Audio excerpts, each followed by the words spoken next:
Muy bien, quería, si podéis buscar en el Evangelio según Mateo, capítulo 6, versículo 13.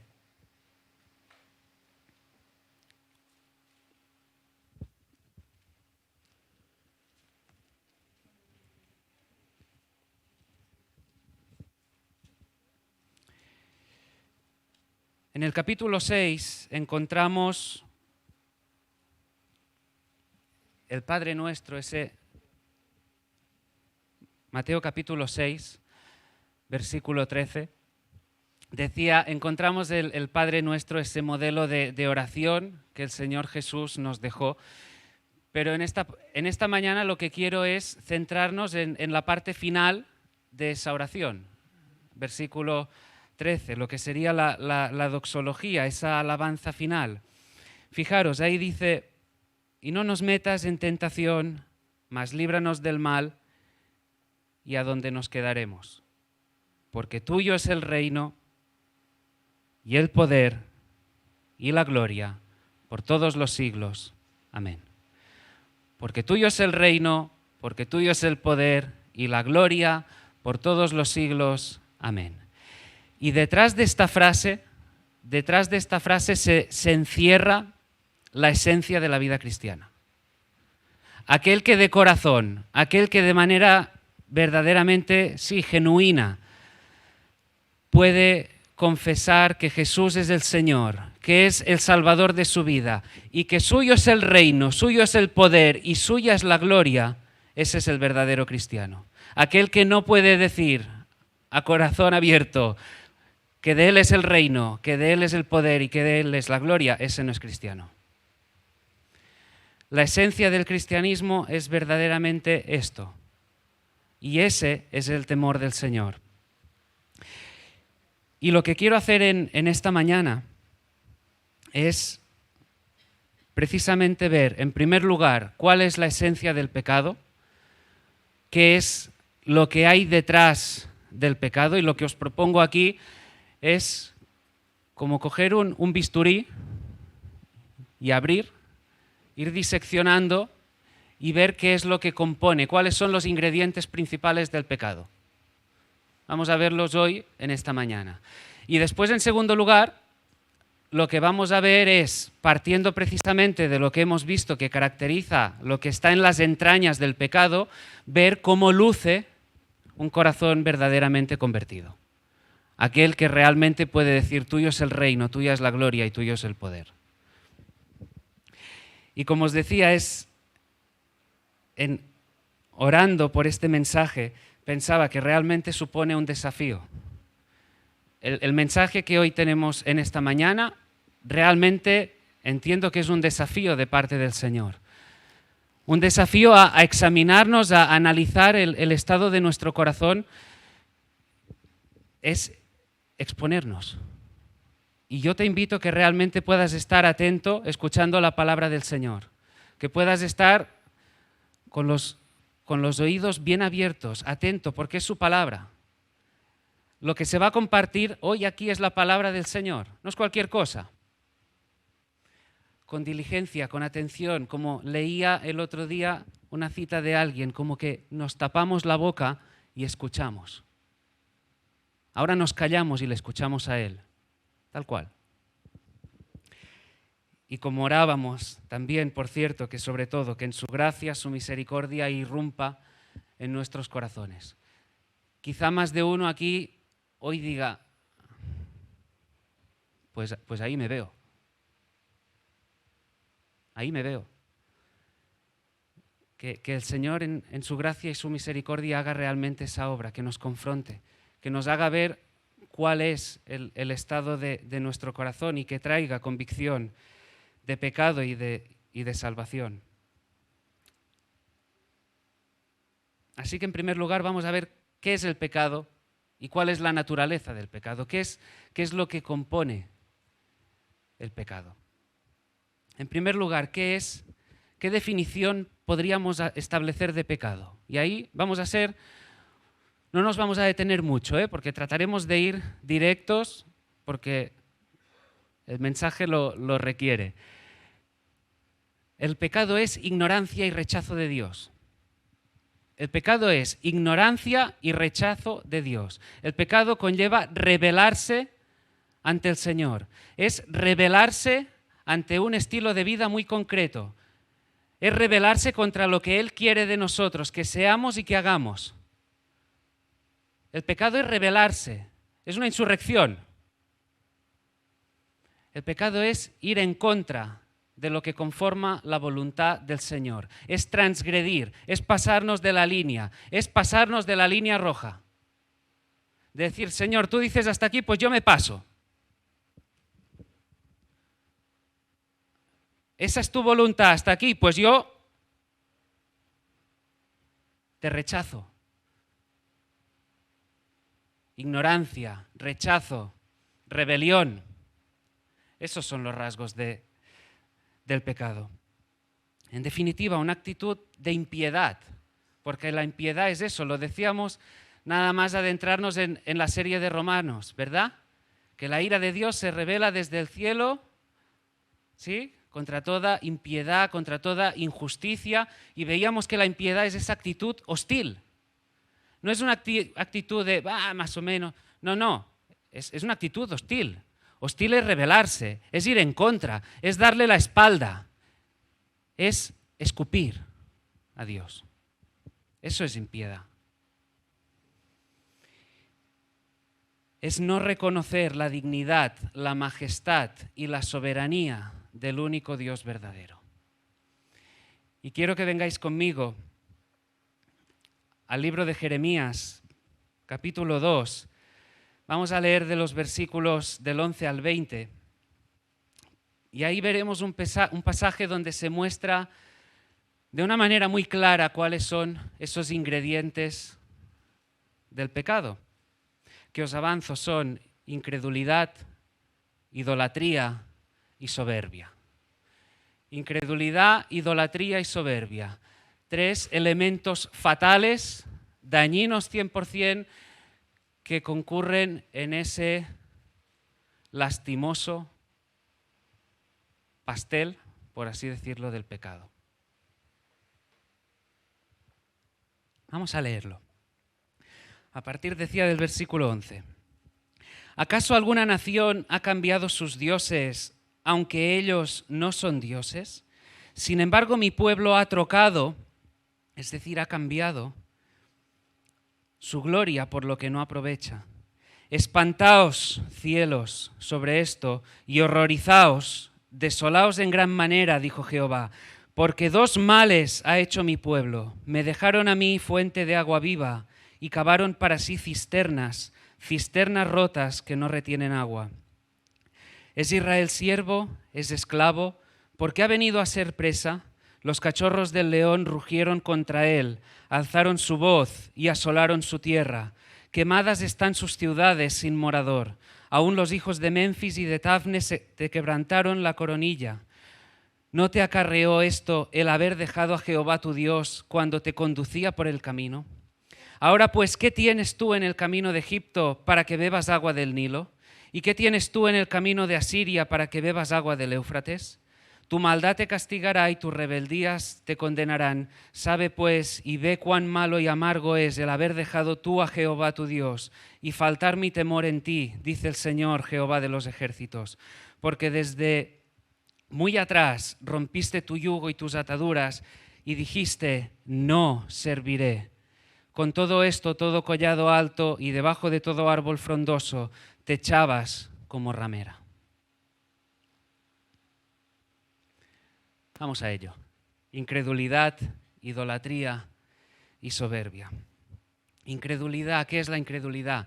Es desconfianza de Dios, es desmerecer a Dios, es dejarlo al lado, es dejarlo fuera de la escena. Es como en una ecuación, pues lo despejamos. Tú no estás ahí. Tú te sales, miro hacia otro lado. No creer a Dios es un pecado gravísimo, gravísimo. Fijaros que dice en el versículo 20, no, dice, me dejaron a mí. Es eso, es sacar de la escena. Me dejaron a mí, que soy la fuente de agua viva. Me dejaron a mí, que soy el manantial. Me dejaron a mí, que soy el que sacia, el que consuela, el que refrigera, el que da todo. y miraron hacia otro lado. Miraron a otro. Ahora, la pregunta muchas veces que surge, y fijaros, y no perdamos de vista, estamos hablando de la conversión. No lo perdamos de vista. La palabra nos habla de que el Señor es el manantial, es fuente de agua viva. Lo leemos, está ahí. Entonces, ¿cómo puede ser que alguien deje a Dios? Pues porque no creen. No se cree que Él sea ese manantial. No se cree en el corazón. Se profesa con la boca, con los labios, quizá incluso puede que se cante, pero el corazón está lejos. No hay esa convicción profunda en el corazón. ¿Qué diferencia hay, verdad, entre a veces lo que se pueda profesar con la boca y lo que realmente se cree en el corazón? Y hermanos, no estoy hablando, no nos confundamos, del domingo. No estoy hablando de creer al Señor únicamente cuando venimos aquí, nos ubicamos cada uno en su sitio y vamos a alabar, vamos a adorar juntos al Señor y lo que le estemos cantando. No. Cuando hablo de creer, estoy hablando de creer al Señor todos los días de la semana, de lunes a domingo. Estoy hablando de creer al Señor allí donde estés en tu rutina, en tu ajetreo, en todo. En tu casa, en el trabajo, en tus relaciones, las amistades, en todos tus empeños, en todas tus empresas. ¿Le crees a Dios? ¿Te fías de Él? ¿Te refugias en el Señor y en su verdad? ¿O en quién te estás refugiando? ¿En qué te estás refugiando? ¿O es que quizá, y repito, solo quizá, ni tan siquiera piensas en Él? Si no hay una disposición en dejar todas,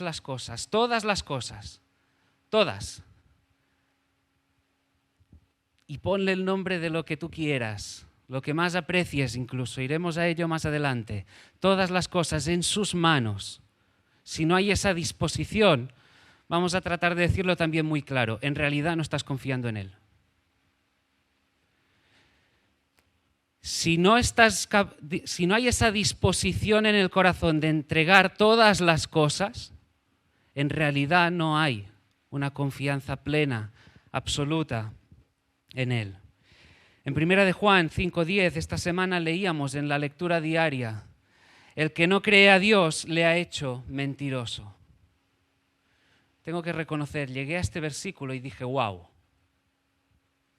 El que no cree a Dios le ha hecho mentiroso. Cuando abrazas la idea de pensar que Él no es suficiente, que Él no es digno de confianza, le estás haciendo mentiroso porque no has creído su testimonio.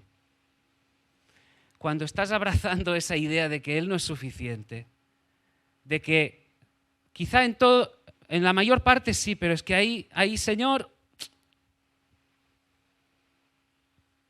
Dios es veraz. Dios es veraz. No es hombre para que mienta, ni hijo de hombre para que se arrepienta. Y trataremos, lo he dicho antes, trataremos de ir directos y ser claros. Cuando no le crees, fíjate, le estás diciendo, mentiroso. Tal cual.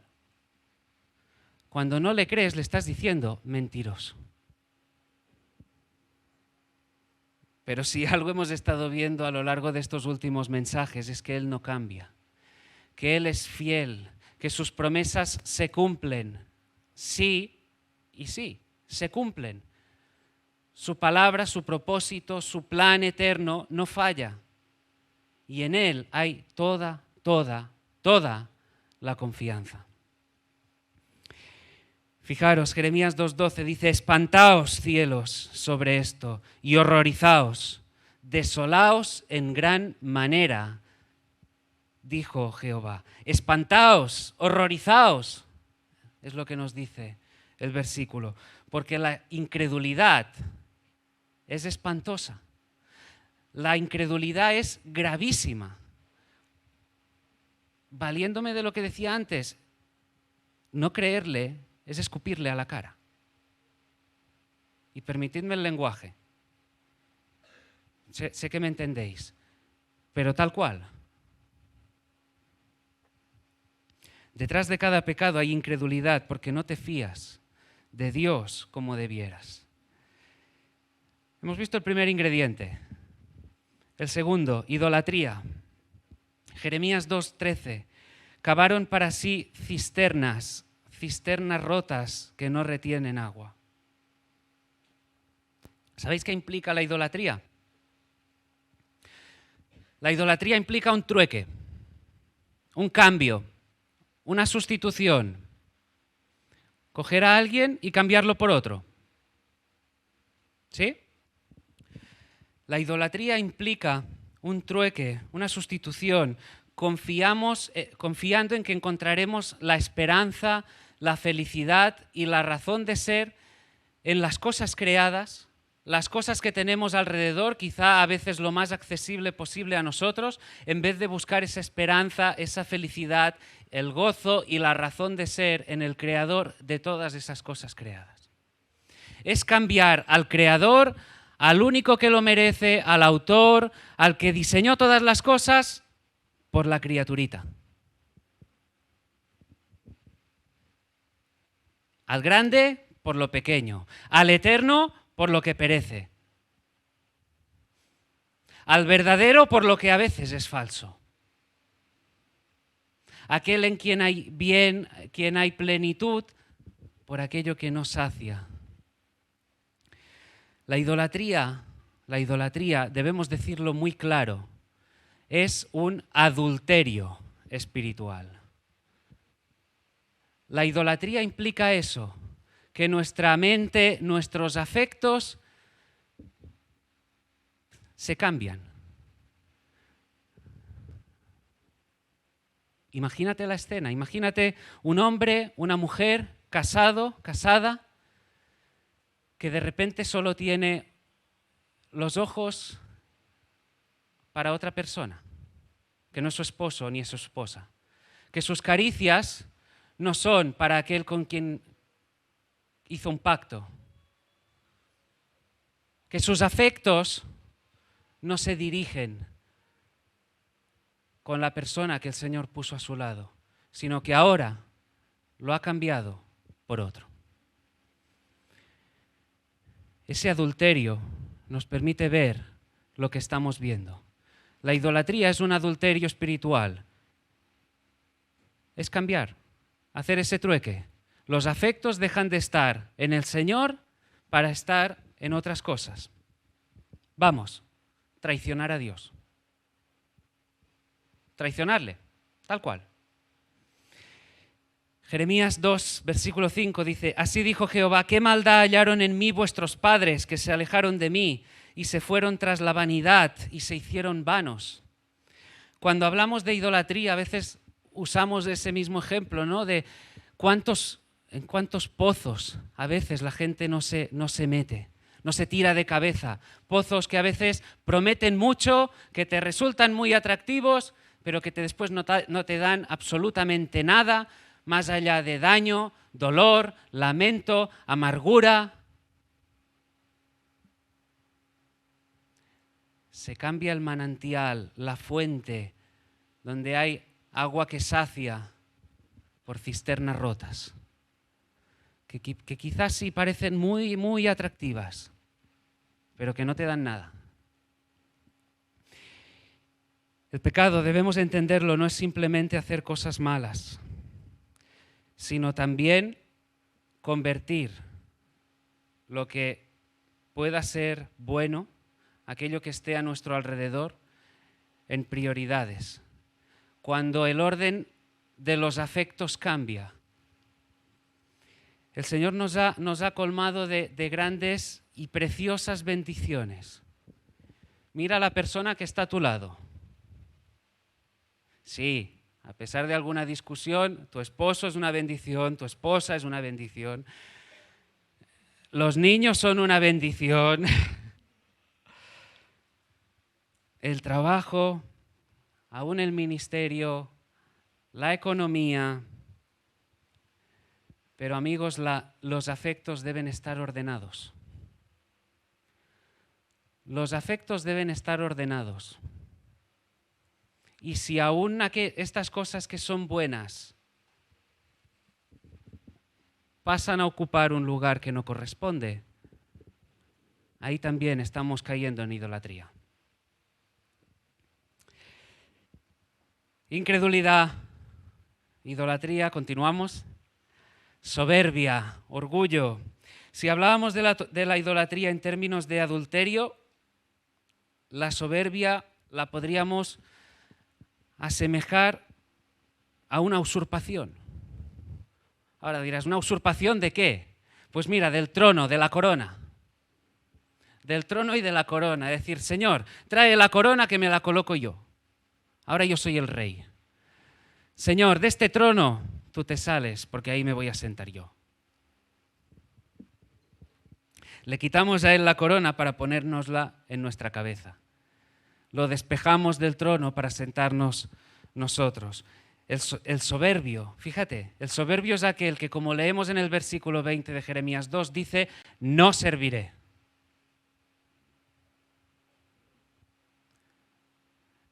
Llegaba este versículo y pensé,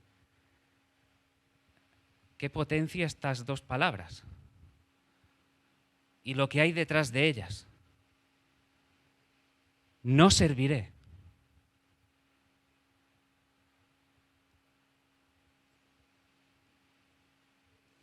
Señor, me da igual lo que tú digas. Yo. Aquí, yo. Tú quizá allí, pero yo aquí. En esta área concreta yo no serviré. Soberbia, orgullo. La soberbia y el orgullo están en la base de toda conducta y actitud pecaminosa. El soberbio dice, yo esto ya lo sé. A mí no me tienes que enseñar nada. Tus consejos a mí no me sirven. Mi experiencia me es suficiente. Nadie me tiene que enseñar nada a mí. ¿Dios? El soberbio clama en un grito de independencia, de autonomía rebelde, diciendo, yo no necesito a Dios, Dios fuera del trono, porque ahora aquí me voy a sentar yo. Soberbia. Y por más que te duela, no te conoces a ti mismo. Por lo menos no en lo más profundo del corazón. Y ahí la urgencia de compartir este mensaje. Antes, hablando con el hermano que nos visita del Vendrell, recordábamos a un taller al que acudimos sobre la predicación, donde se nos hablaba precisamente de la urgencia, ¿verdad?, a la hora de compartir el mensaje y la palabra del Señor. Y realmente entendemos que, por supuesto, siempre hay esa urgencia, pero es urgente que nos analicemos, que dejemos que se sacuda el corazón. Y siempre que pecamos, siempre que se peca en alguna u otra forma, pero habrá uno de estos tres ingredientes: idolatría, incredulidad y soberbia. Uno de los tres, o los dos, o los tres. Cuando desobedeces, en tu desobediencia, busca ver qué hay ahí detrás. Cuando mientes, cuando engañas, detrás de toda envidia, de los celos, busca qué hay ahí detrás. Cuando te tiras ahí en una vida de pereza. Y como decimos siempre, recuerda que la pereza no es simplemente tumbarte en el sofá, sino también no hacer aquello que el Señor te está demandando que hagas. Hacer otras muchas cosas que quizá Él no te está pidiendo, pero enfrascarte en todo aquello que Él no te pide. busca, escarba, que es que quizá hay incredulidad, hay soberbia. ¿Qué hay cuando sucumbes al terrorífico mundo de la pornografía?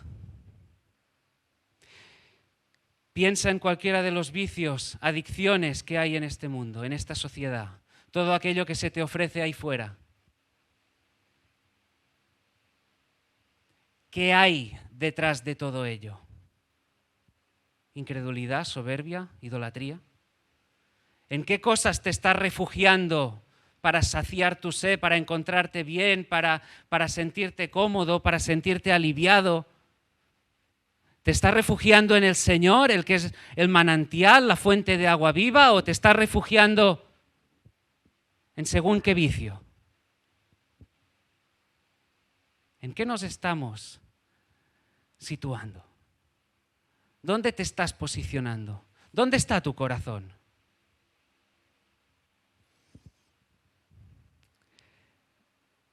Piénsalo, porque cuando hay los vicios, las adicciones, realmente acaba sucumbiendo a eso, a una adicción que acaba siendo peligrosa. Peligrosa porque el hombre necesita, la mujer necesita. El corazón sigue, no para. Y uno entra en la rueda de según qué vicio y parece que no hay suficiente. Y como no hay suficiente, este grado de maldad, no, es que tenemos que ir subiendo un poco, el peldaño, hasta que la rueda se hace más grande, la pelota se hace más grande. O a veces también hay como si fuese un Kleenex. Esto ya no me sirve porque esto no me sacia, tengo que ir corriendo hacia otra cosa, algo que me pueda saciar. Porque, ¿sabéis? Hay una realidad. ¿Por qué el hombre va corriendo? ¿Por qué buscamos ser saciados? Pues por algo que no debemos olvidar. Que el Señor puso en nosotros un deseo de felicidad. El Señor puso en nosotros un deseo de felicidad. Y eso lo estuvimos viendo en otro mensaje cuando estuvimos hablando de esta fiesta trinitaria en la eternidad pasada. Y hablábamos que Dios es un Dios feliz, Dios Macarios, y Él quiere compartir la felicidad con nosotros. Quiere compartir su felicidad y ha incardinado en nuestro corazón un deseo de felicidad. Pero ese deseo de felicidad, los anhelos más profundos de nuestro corazón, solo se pueden ver saciados cuando nos refugiamos y lo buscamos a Él. Si te estás refugiando en cualquier vicio, la pornografía, lo que sea, esto no te va a saciar. Vas a empezar una escalinata que te va a llevar a grados quizá inimaginables a día de hoy de violencia, de daño, de lamento.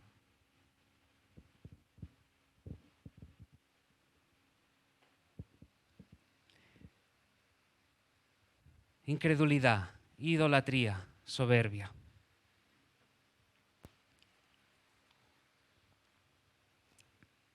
Estos son los ingredientes. Y yo realmente animo, y es algo que debemos poner en práctica cuando vamos a aconsejar, cuando tenemos que confrontar quizá a algún hermano, de decirle, creo que por ahí, y tienes que confrontarlo con alguna situación quizá de pecado, hacerle ver qué es lo que puede haber detrás de todo ello. Si es que quizá es una cuestión de soberbia, de idolatría, de incredulidad. De ahí la urgencia y la necesidad de estar compartiendo acerca de este mensaje. Como también para aquellos, como iremos viendo, que no han depositado su confianza en el Señor, que no le han reconocido como Señor, como Salvador, y que están ahí, que su corazón es un corazón que dentro de él tiene esa fiesta organizada, incredulidad, idolatría, soberbia. Ahora, ¿cómo luce una verdadera conversión? ¿Cómo luce una verdadera conversión? Porque cuando el Señor irrumpe, porque lo hace de una manera milagrosa, poderosa, cuando Él irrumpe en el corazón de la persona, lo que hace es transformarlo, le da un vuelco. Por supuesto, estaremos batallando, estaremos peleando, porque no lo olvides, el cristiano no está cómodo en su pecado.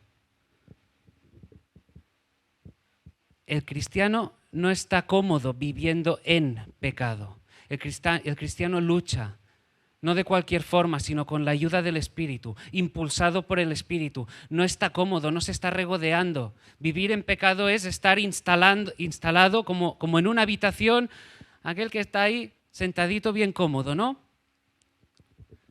Ese no es el cristiano y su pecado.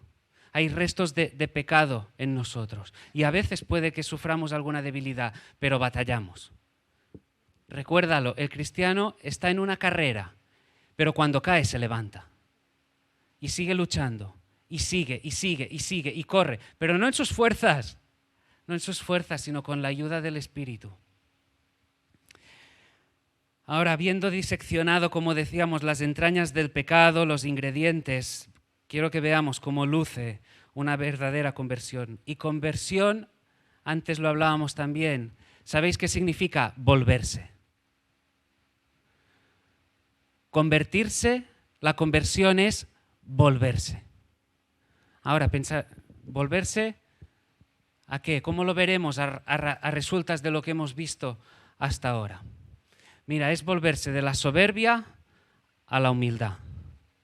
Es volverse de la incredulidad a la fe, a la confianza en el Señor. Es volverse de la idolatría a la adoración.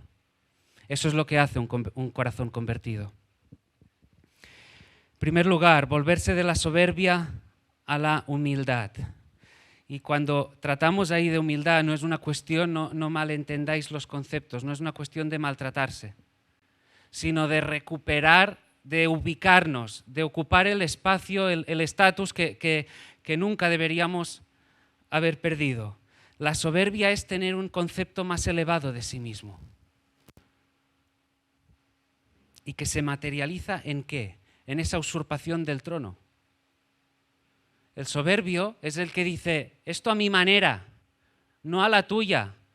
Es el que dice, quítate del trono que me siento yo, trae la corona que me la coloco yo, tú no eres rey sino yo. Ese es el soberbio.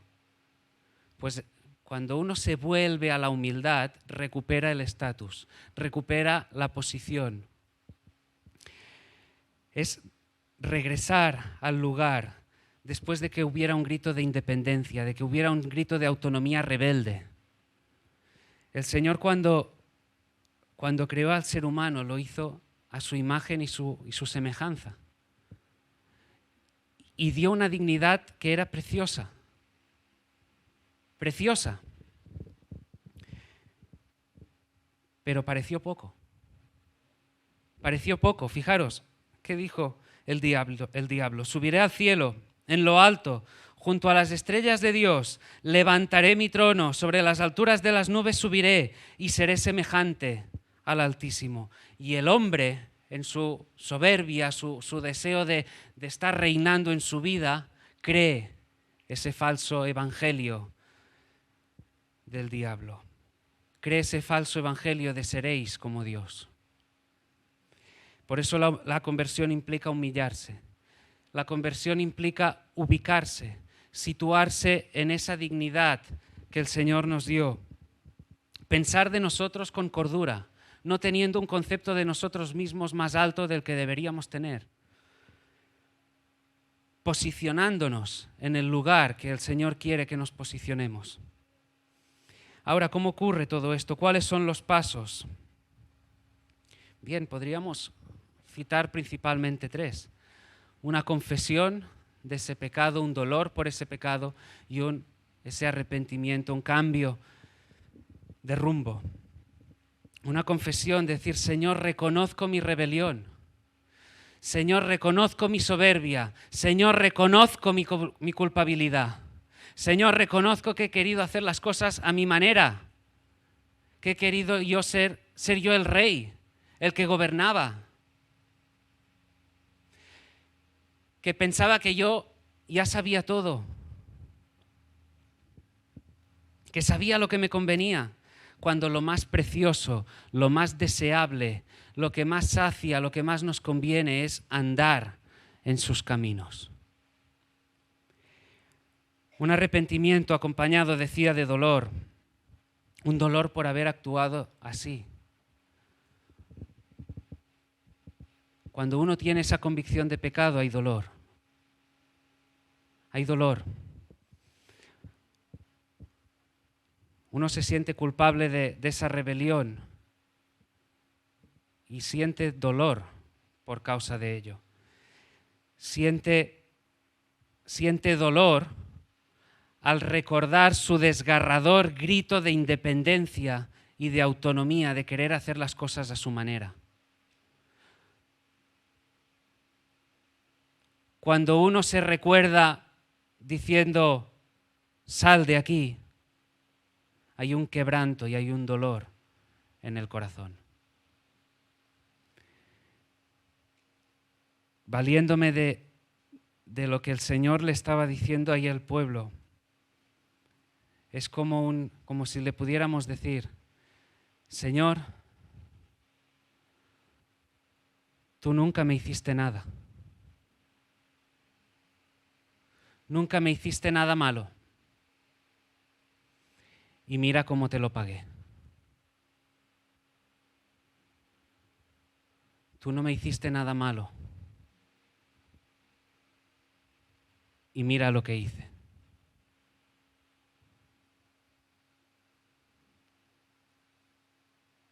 Dándote la espalda, diciéndote, no serviré.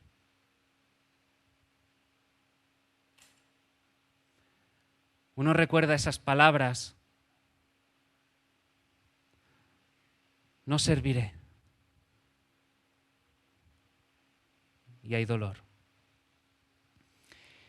Y por supuesto, cuando hay esa conversión, hay un cambio de rumbo, que en el griego el término es metanoia y que implica precisamente eso, un cambio de mente.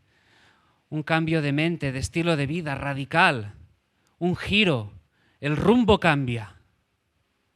Y partiendo de donde estábamos, de ese no serviré, el no serviré se convierte en un serviré. Señor, serviré lo que tú pidas, porque tú eres el rey, tú eres el soberano, tuya es la majestad. Tú eres quien gobierna, no yo. Y cuando uno se vuelve de la soberbia, cambia el no serviré por el serviré. ¿Cuál es la expresión de aquel que ha pasado de la soberbia a la humildad? Señor, habla, que tu siervo oye. Cuando te puedes levantar por la mañana y en ejercicio de esas disciplinas espirituales tan buenas, tan edificantes para nuestros días, abres la palabra del Señor y dices, Señor, háblame, que tu siervo oye. Esa es la actitud. La actitud no es, bueno, Señor, a ver qué dices, pero eso no va a prevalecer, sino lo que yo. Si tú aquí dices A, yo quizá digo B, y B es lo que conviene, No. Señor, habla. Que tu siervo oye.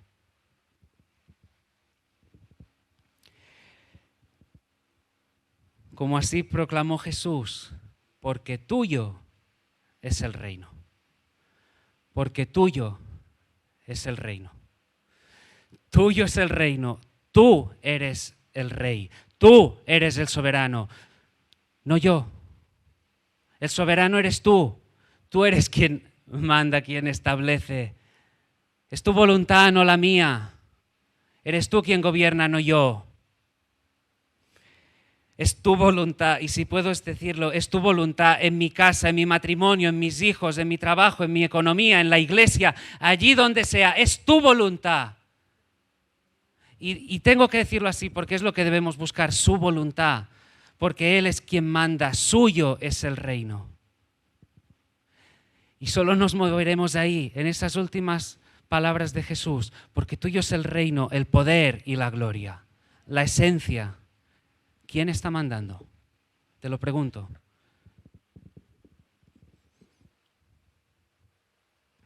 Una cita que muestra claramente lo que estamos diciendo en Santiago 4, versículos 13 al 15. Dice: vamos ahora, los que decís, hoy y mañana iremos a tal ciudad y estaremos allá un año y traficaremos y ganaremos, cuando no sabéis lo que será mañana.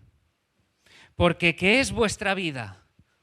Ciertamente es neblina que se aparece por un poco de tiempo y luego se desvanece, en lugar de lo cual deberíais decir: si el Señor quiere, viviremos y haremos esto o aquello. Dicho de otra forma, ¿a dónde vas si tú no tienes el control? ¿A dónde te crees que vas? Suyo es el reino, si Él quiere. Salmo 40, versículo 8, el hacer tu voluntad, Dios mío, me ha agradado. El hacer tu voluntad, Dios mío, me ha agradado. Ese es el clamor del cristiano. El clamor del cristiano es: Señor, el hacer tu voluntad, el estar posicionado en tu voluntad, en lo que tú quieres, es lo que me agrada, es lo que me satisface, es lo que llena. Por supuesto, a veces podremos estar luchando, ¿no?, en un sentido, a ver qué es lo que Él quiere. Y tendremos que ceder, porque uno tiene que ir venciendo muchas cosas con su ayuda, pero es estar ubicado. Y te vuelvo a preguntar, ¿estás ubicado o estás desubicado? Porque no hay nada peor que estar desubicado. Hay quien se cree estar ubicado y está desubicado. De ahí la urgencia también del mensaje.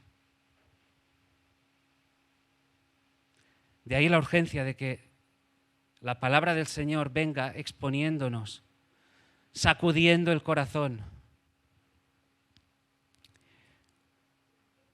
¿Buscas su voluntad? ¿O se trata de la tuya? ¿De lo que tú quieres? ¿Estás forcejeando? ¿Estás tratando de vencerle el pulso? ¿De verdad? Y el mensaje es para todos, desde los jóvenes hasta los mayores. Porque el que se define y profesa ser cristiano y dice tuyo es el reino, tanto es desde lo más chico hasta el que ya está avanzadito en años.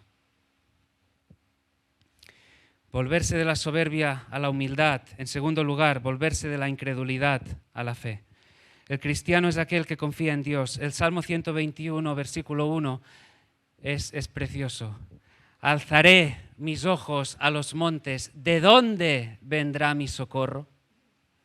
Alzaré mis ojos a los montes. ¿De dónde vendrá mi socorro? ¿Y sabes cuál es la verdad que hay detrás de esa pregunta? ¿De dónde vendrá mi socorro? La verdad que hay detrás de eso es que eres débil. Que soy débil.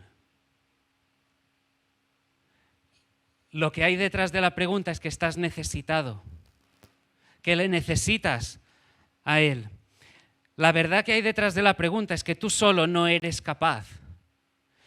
Y esa es la primera verdad que debemos predicar también cuando proclamamos el mensaje del Evangelio, la profunda necesidad en la que se encuentra el ser humano. Cuál es el estado de su corazón y la necesidad imperiosa y profunda que tiene de un Salvador. Ahora, ¿de dónde viene el socorro? ¿De las montañas? ¿De dónde viene? Sí, las montañas pueden parecer muy grandes, pueden parecer a nuestra vista un lugar seguro. Pensamos, quizá, mira, es que ahí hay un rinconcito donde yo me podré refugiar. ¿Qué son más seguras? ¿Las montañas o aquel que creó las montañas? Versículo 2. Mi socorro viene de Jehová, que hizo los cielos y la tierra. Mi socorro mi refugio, mi ayuda, esa ayuda que tanto necesito, no viene de lo creado, sino del Creador. No viene de lo diseñado, sino de quien diseñó. No, viene del autor de todas las cosas, el que hizo los cielos y la tierra, esos cielos, esa tierra que proclaman su gloria. Y en el pasaje de Jeremías que hemos visto, el Señor preguntaba a su pueblo: ¿qué tienes para ir en pos de otros ídolos? Ahora venid conmigo a Oseas, capítulo 14, versículos 1 y 2.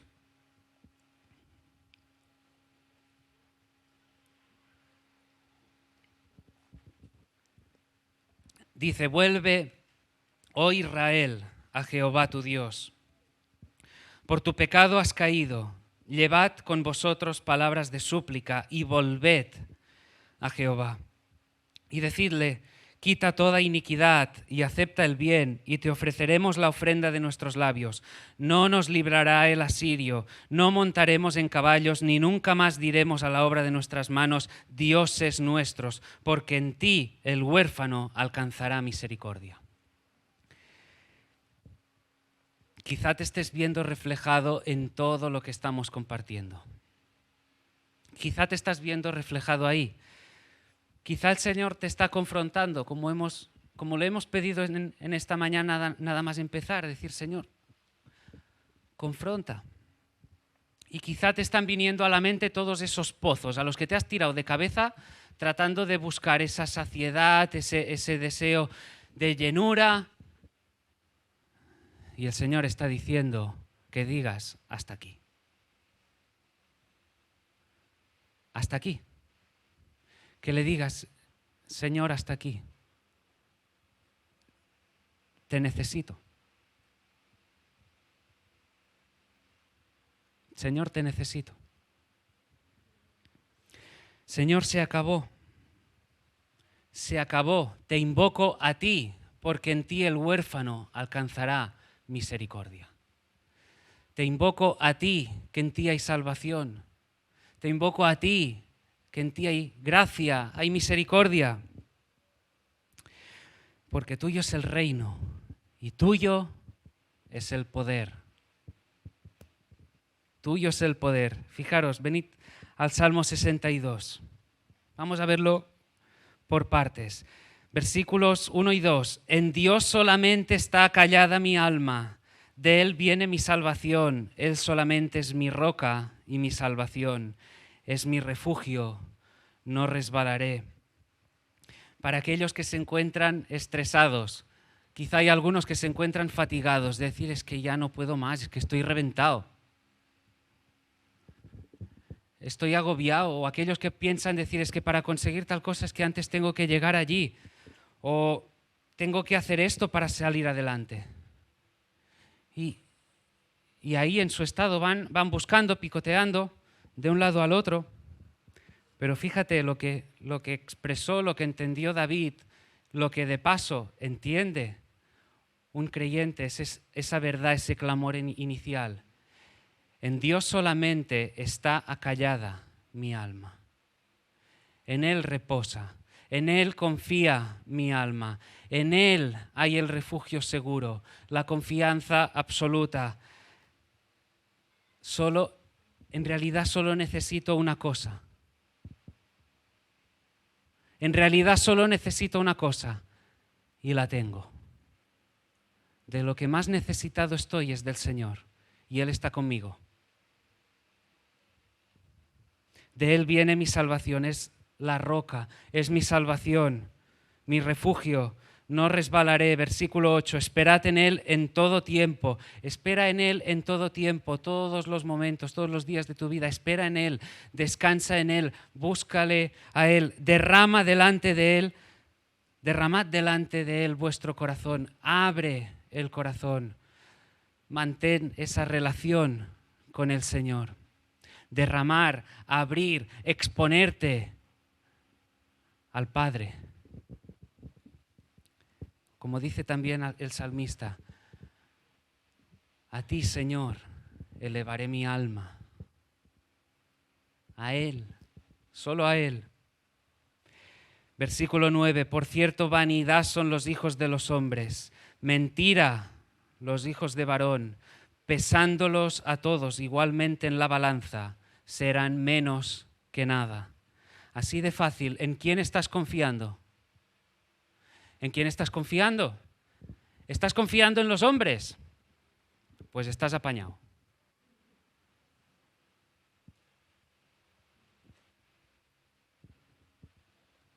Deposita en Él toda tu confianza, deposita en Él toda tu esperanza. Versículo 10, no confiéis en la violencia ni en la rapiña, no os envanezcáis, no os vengáis arriba.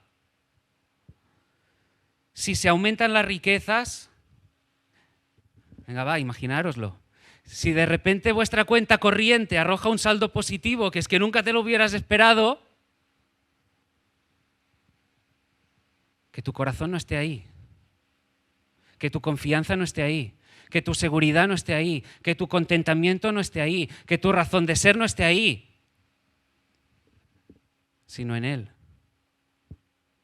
¿Sabéis la de personas que a veces, habiendo mal vivido, de repente empiezan a tener una economía más o menos estable o quizá boyante y al día siguiente se sienten unos desgraciados? Y permitidmelo decir así.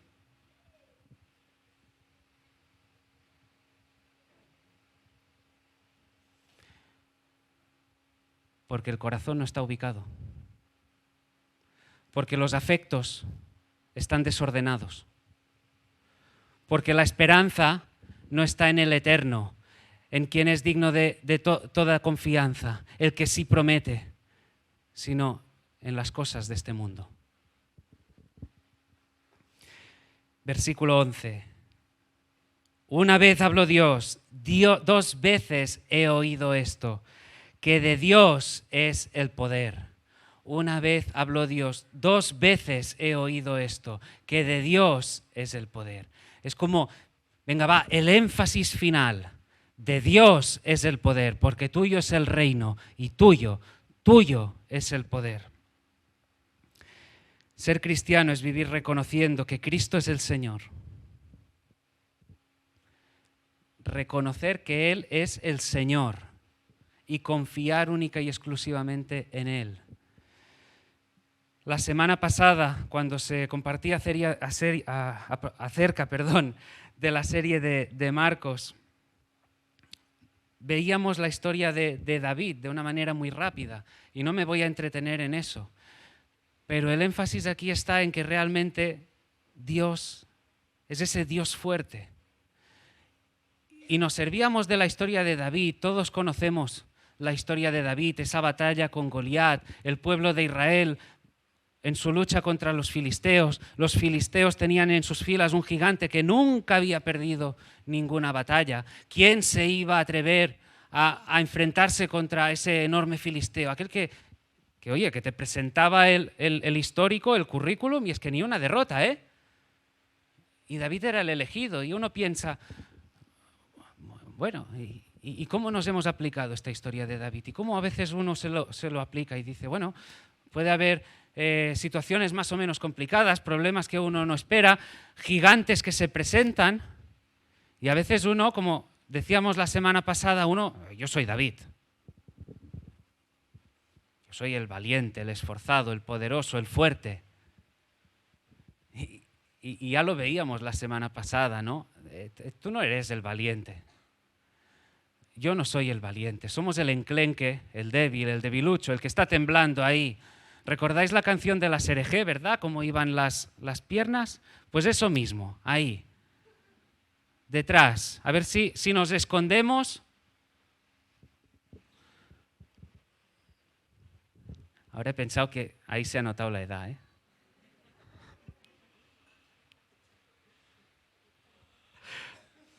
Ahí la cara de Jaume me ha dicho, empiezas a tener una edad. Pero es gráfico, es ilustrativo. Porque necesitamos, la historia de David es un llamado a la fe. Necesitamos un valiente, el fuerte, el victorioso en batalla. La historia de David, ese David no apunta a ti, ni a mí. Apunta al Señor. apunta a Él, a quien pelea la batalla por nosotros. Isaías 26:3, tú guardarás en completa paz a aquel cuyo pensamiento en ti persevera, porque en ti ha confiado. Confiad en Jehová perpetuamente. No el día que te convenga, perpetuamente. No en aquella situación que, hoy sí me conviene, ¿eh? No, en todo. Como decíamos antes, en la familia, matrimonio, hijos, amistades, trabajo, economía, iglesia, todo. Confía en Él perpetuamente. ¿Por qué? Porque en Jehová el Señor está la fortaleza de los siglos. Recordad los 4 nombres que vemos en Isaías 9:6. Admirable consejero, Dios fuerte, Padre eterno, príncipe de paz. Dios fuerte, Jesús. Como dice el salmista, me encanta, 56:3, en el día que temo, yo en ti confío. En el día de mi necesidad, yo en ti confío. En el día de mis problemas, de todas las situaciones peligrosas que podáis imaginar, yo en ti confío. En ti. ¿Por qué? Porque tuyo es el poder. Tuyo es el reino, tuyo es el poder. Conversión, en primer lugar, volverse de la soberbia a la humildad, volverse de la incredulidad a la fe, confianza. En tercer lugar, y vamos a ir avanzando, volverse de la idolatría a la adoración. Volverse de la idolatría, volverse del adulterio, volverse de esos abrazos, de esos afectos a quien no toca, a quien no corresponde, a aquel a quien ahora de manera temporal quizá habías puesto la mirada. Volverse al Señor en una verdadera y genuina alabanza y adoración. Y quizá ahora nos preguntemos, bueno, volverse a la idolatría, a la adoración, ¿y qué es la adoración? Hay una definición que ahora no recuerdo el nombre de quién era, pero me gustó y creo que da en la esencia, en el meollo de lo que estamos compartiendo. Dice, la adoración es la comunión íntima con Dios, en la cual los creyentes, por gracia, centran la atención de su mente y los afectos de su corazón. Fíjate bien, la atención de la mente y los afectos de su corazón en el Señor, glorificando al Señor con humildad como respuesta a la grandeza de su ser y de su palabra. Eso es la adoración. Lo repito. Centrar la atención de la mente y los afectos del corazón en el Señor, glorificándole en humildad, no soberbia, como respuesta a ¿qué? A su grandeza, su belleza, el poder de su palabra. Tal cual, sin más. Que los afectos, toda la atención pasa a centrarse en Él. Hay algo más bello, más hermoso, más grande que de repente cautiva tu mirada, que de repente atrae tu corazón, que te atrae como, vente para aquí. Y no puedes responder de otra manera. Ese es un corazón convertido. Toda la mente, el corazón, atraído por el Señor. Una respuesta a la grandeza, a la palabra. Él se nos ha revelado por medio de su palabra. Lo decíamos también el otro día. Vemos la palabra y lo primero que hace que es, el Señor se revela a través de ella y vemos su bondad, su justicia, su amor, su eternidad, su gloria, su dignidad, todos sus atributos y cautivan nuestro corazón, nos atrae. Fijaros el Salmo 84, versículo 2. Anhela mi alma y aún ardientemente desea los atrios de Jehová. Mi corazón y mi carne cantan al Dios vivo. Mi corazón y mi carne cantan al Dios vivo. Juan, al presidirnos, nos leía el versículo 5 del Salmo 42. Ahora yo os invito a ir al versículo 1 y 2. Como el ciervo brama por las corrientes de las aguas, así clama por ti, oh Dios, el alma mía. Mi alma tiene sed de Dios. Mi alma tiene sed de Dios, del Dios vivo. Sed del Dios vivo, del Dios que transforma, del Dios que libera, del Dios que capacita, del Dios que regocija, del Dios que sacia, del Dios que transforma el corazón. Mi alma tiene sed. De ese Dios vivo tiene sed, no de otros dioses pequeñitos que tanto se ofrecen, pero que cuando te tienen, como el Kleenex, no te dan nada. La gloria solo a Él, porque de Él es el reino, el poder y la gloria por todos los siglos. Y esta es la verdadera piedad. Esta es la verdadera piedad, cuando en medio de todos los días, en medio de la jornada, en medio del ajetreo, en el trabajo, como decíamos al principio, y ya vamos a ir concluyendo, pero en toda tu vida, a lo largo de tus días, tú puedes decir de corazón, tú eres el Señor, tú eres mi Señor, tú eres mi Salvador. Y tuyo es el reino, tuyo es el poder y tuya es la gloria. Esa es la verdadera piedad, ese es el verdadero temor del Señor. Ahora, solo hay dos clases de personas. Los que han depositado su fe en Jesús y los que no. Los que han depositado su fe, que han creído en Jesús, la segunda persona de la Trinidad, el Verbo eterno, el que se encarnó como sacrificio perfecto por nuestros pecados. Y los que no, los que corren de un lado a otro buscando un lugar en el que refugiarse. Si tu fe ya está en Jesús, si tú ya le has reconocido en tu corazón que Él es el Señor, que Él es el Salvador, repítete de nuevo esta oración, porque tuyo es el reino, tuyo es el poder y tuya es la gloria, sea el momento en el que estés, en la situación en la que te encuentres a día de hoy. No te detengas.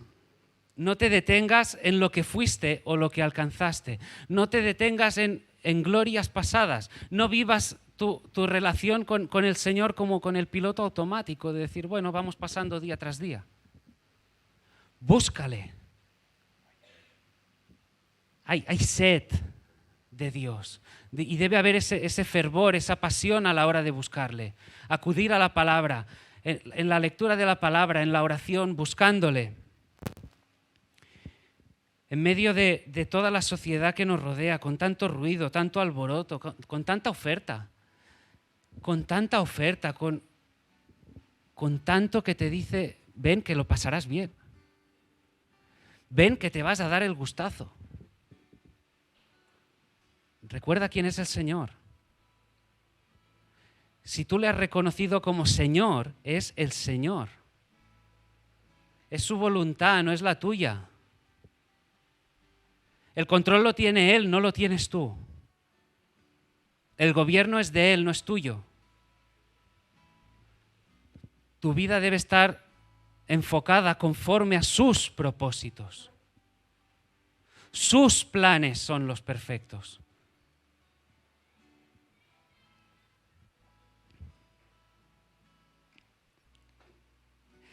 Y hemos hablado de cuáles son los ingredientes de un corazón no convertido: incredulidad, soberbia, idolatría. Pero estos también son pecados a veces en los que un cristiano está luchando. Y si tú te has visto identificado ahí, decir, estoy realmente luchando ahí, recuerda esa oración: tuyo es el reino, tuyo es el poder, tuya es la gloria. Ven en arrepentimiento, arrepiéntete, cambia el rumbo. Pídele a Él, pídele que derrame su gracia, su misericordia de nuevo en tu corazón, que haya un vuelco. Recuerda que si de verdad Él te convirtió, que su gracia vino a ti, no eres esclavo sino libre. No eres esclavo sino libre. Pero hay personas que no pueden orar así porque aún son esclavos del pecado, porque no han visto a Cristo, no lo ven como ese gran tesoro. Y quisiera recordar esas palabras preciosas, esa promesa que encontramos en Ezequiel 36, 25 y 27. Dice: esparciré sobre vosotros agua limpia y seréis limpiados de todas vuestras inmundicias. Y de todos vuestros ídolos os limpiaré. Os daré corazón nuevo y pondré espíritu nuevo dentro de vosotros. Y quitaré de vuestra carne el corazón de piedra y os daré un corazón de carne. Y pondré dentro de vosotros mi espíritu y haré que andéis en mis estatutos y guardéis mis preceptos y los pongáis por obra. Si tú estás pensando, yo nunca he experimentado esa salvación, ora, pídele, ven en arrepentimiento, fe, ora reconociendo el pecado y reconócelo como Señor, como Salvador. Es una cuestión de volver de la incredulidad a la adoración, de la incredulidad a la fe, de la soberbia a la humildad, de la idolatría a la adoración. Pero para eso necesitas que Él lo haga, porque es Él el que obra en el corazón. Es Él, es su Espíritu el que irrumpe en su gracia, en su misericordia. Y sabes, Él declara justos por causa del sacrificio del Hijo en la cruz del Calvario. Vamos a orar.